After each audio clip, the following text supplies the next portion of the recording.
Hello, it's Greg. Hello.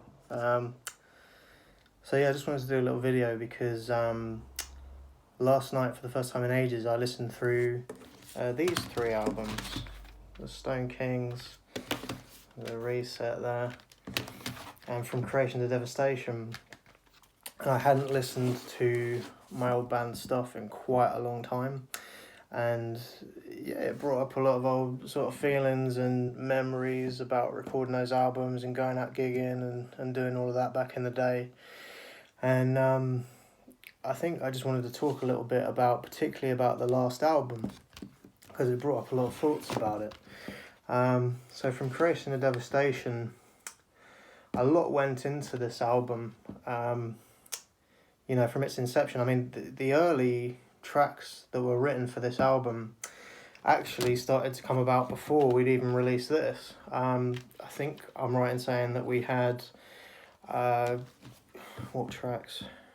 We had Captive Audience was the first one after Reset was written, and then Headshot, and I think we had Crocodile before we even put out Reset, but it obviously felt like those tracks were going off in a different direction, so we held back from putting them on anything or recording them until we had more of that kind of stuff, which ended up becoming From Creation to Devastation. But yeah, just listening to that album, I just think, like, at the time there was kind of a lot of upheaval in the band. Like, a lot of people don't know this, but Gary, who was our lead guitarist at the time, who mixed and mastered this, he was still mixing, doing the finished master into the early hours of the morning before he jumped on a plane to go to China forever, basically. And I went and picked up the finished masters off of him that morning just before he left. So obviously we were left with this, dare I say it, brilliant album. But we now didn't have our lead guitarist. And our bassist Dan had been teetering on the edge of doing something else at the time, which was, fair enough. The thing is, there's no sour grapes with any of the guys. Everyone had their own, sort of plans or whatever. So that year we started auditioning people for a band, for Stone Kings really, to make it a full band so that we could actually release and go out and gig this. And it was a tumultuous time because we were basically trying to relay the foundations of the band and find the right people and get it cracking and all that. And we met some cool people during that time, and jammed with some cool guitarists and other people. And it ended up going a certain way with me. I ended up leaving in, I think it was September 2016. Yeah, it was. But I had a lot going on, to be fair. It wasn't all to do with everything in the band. I mean, my third little one was just about to be born, and I knew I was going to be needed a lot more around the house.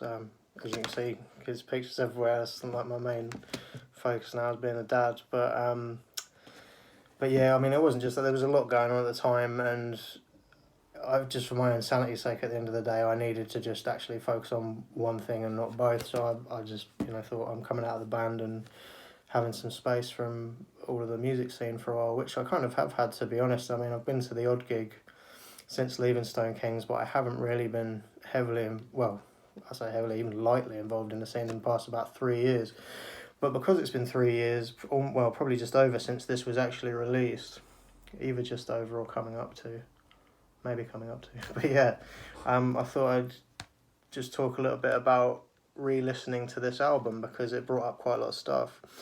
The theme of this, from the cover, obviously you can see that was done by Dominic Sohor, who's done stuff for Orange Goblin and other cool bands, was that you've got like the kind of goddess of like life and like the goddess of like darkness, chaos and death.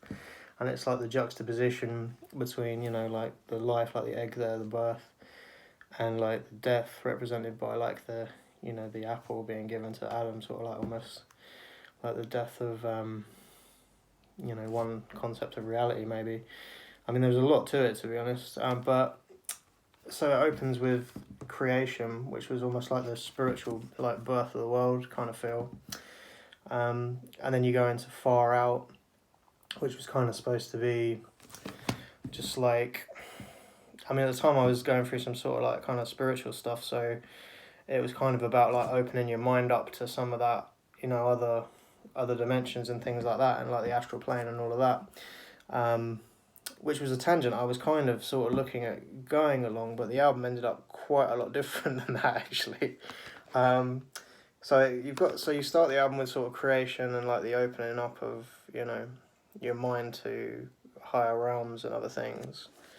But then it's almost like when I was saying far out, like something opened up inside my head. It was almost like out of what should be kind of a spiritual awakening and positivity, you suddenly see the world in a different light, and you can actually, you witness all the devastation and destruction, which is quite a huge juxtaposition to that spiritual positivity and light that kind of, probably should be the goal and the aim of everything. But so once that opening's been created, and with creation opening it and then far out, it kind of sort of head dives into the darkness of like Headshot, which was kind of linked to like Charles Manson. There's an interview with him, a little snippet in the just before the solo section, and and that kind of mentality. That's like almost like opening your mind like too wide and going a bit crazy.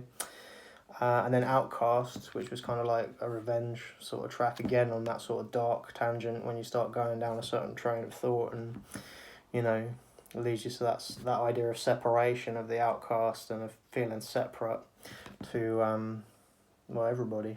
And yes, that was like the ultimate revenge track, and that ended up being quite a dark one as well. Crocodile, again, I was sort of watching stuff about a lot of different things at the time, like obviously I'd watched some stuff about Charles Manson. The crocodile, as it's spelt, was about, I think it was like a drug that had become popular in Serbia, like a cheap drug that you could literally buy the makings for in the local chemists and stuff. I think I'm right in saying it was Serbia or something like that. And and I saw this little documentary on it about how people were like literally like, they called it crocodile because it literally made you like rot. And it was kind of like the dark idea, and I put myself in the shoes of somebody who was like living on the street doing that, and that's where the lyrics for Crocodile came from. Time Out was almost like I thought to stick it in the middle of the album, because it's like almost like, hang on a minute, so we've opened up and then we suddenly shot on this dark roller coaster. It's like, let's have a time out for a minute, like let's just consider actually there's this positive, this spiritual sort of side that we could reach for, and we could aim for that, we could go to that instead of all this darkness that surrounds us. And then there's a brief reprieve from some of the darkness before we've got Full Throttle, which is like a straight up, just looking at the back album order of the lyrics and the songs.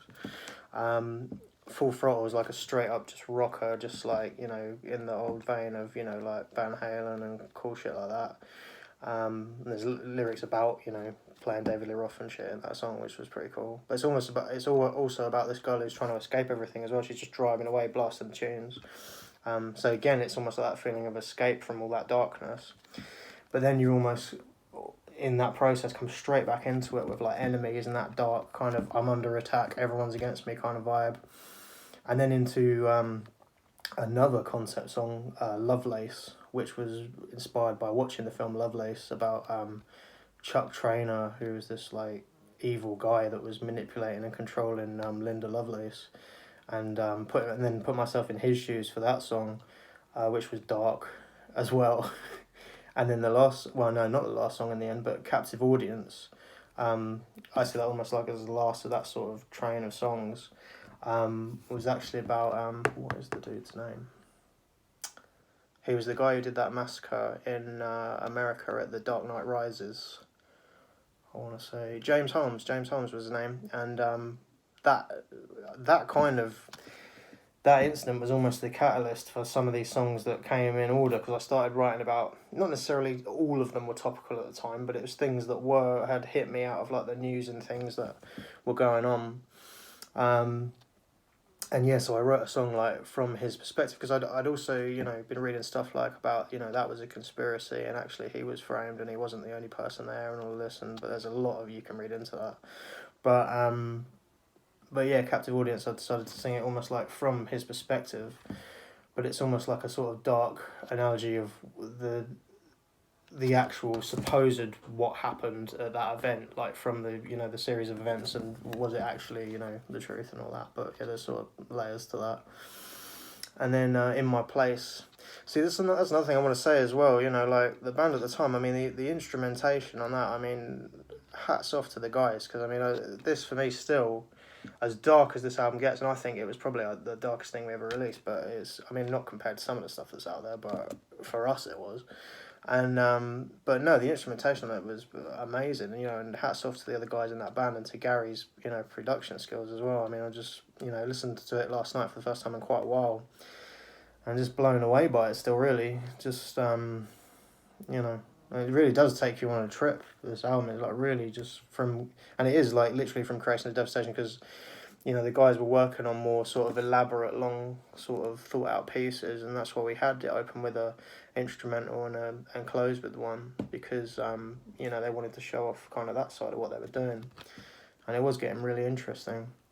But obviously, you know, given the things that I've described happened before, you know, unfortunately, you know, the band was sort of, not, I don't want to say coming apart, but members were leaving and we were having to get new members in. So because of the upheaval in the band, you know, it just kind of, yeah, I ended up leaving and it's just the way it went. But this kind of hallmarks a period of time that I think was, you know, we created something really special. And there's something else to be said for it as well, because like sometimes I would come to the practice with some of these lyrics written, like I had Captive Audience written and Crocodile written before I even came to the practice, and I think Headshot as well, and but only lyrically and like the rhythm of it necessarily. I didn't have riffs or anything, but the moment I would come in, it was almost like Gary happened to have a riff that already suited it perfectly, which was awesome. So it was one of those periods in time where it's almost like something like there's some kind of synchronicity happening, and it just worked out, man.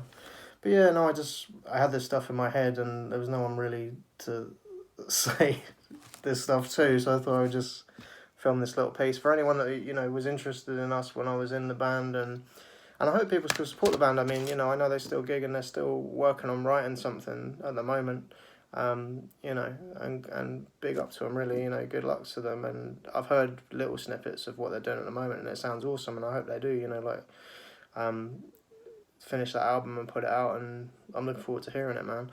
But no, I was almost just a trip down memory lane, really, and I just wanted to vocalise it, because I think another thing with this album, I never really vocalised any of this at the time, you know what I mean, like the thoughts about it and what was going on, and I think people saw the finished product, but they never really knew a lot about behind, you know, the scenes of what was going on to it, and a lot went into it, you know, like, I mean, we wrote this over a period of years, like I say, you know, I mean, Reset wasn't even released, it's not ruining these albums, Reset wasn't even released at the genesis of this album, so this one was a long time coming. But yeah, man, I listened to Reset and I still really get a kick out of Reset. I think there was some, you know, there were decent tracks on that album, and that's a cool listen. And the first album as well. I mean, that really takes me back, because that's like, you know, released that in like 2011 now. It was quite a while back, but you know, that was a cool album as well. And we ended up by the end of, well, I mean, the band is still going through its progression. You know, they still exist in a different form now, but you know, just through the genesis of these albums, these three, you know, we'd been through quite a transition over time. I mean, obviously, you know, my brother left before we did Reset, although he wrote a good portion of the tracks, or had, you know, writing credits on a good portion of the tracks of Reset as well. But yeah, man, no, it was an interesting journey. I'm potentially looking into getting back into some band stuff soon, but I'm not going to say too much because it's very early days, and we'll see how it progresses, but excited about that as well. But yeah, man, just wanted to talk about some of the Stone King stuff, because I was having a little trip down memory lane. I hope the guys in the current lineup are cool with me saying this stuff, because I just wanted to, you know, reel off a little bit about the albums and how I felt about it. But yeah, man, that's coming up for 15 minutes, so I think we'll call that it. But thanks for listening. Just to let me vent really about some of the feelings I had about the albums, and not vent so much, but just like I had some things to say I wanted to say about them. And just for those that were into those albums at the time and maybe wanted to get a little bit more like perspective on where I was at. Obviously, the other guys in the band have their own opinions about the songs and where we was at and all of that. So yeah, man. But no, it's all good. Anyway, thanks for listening. Peace. Bye.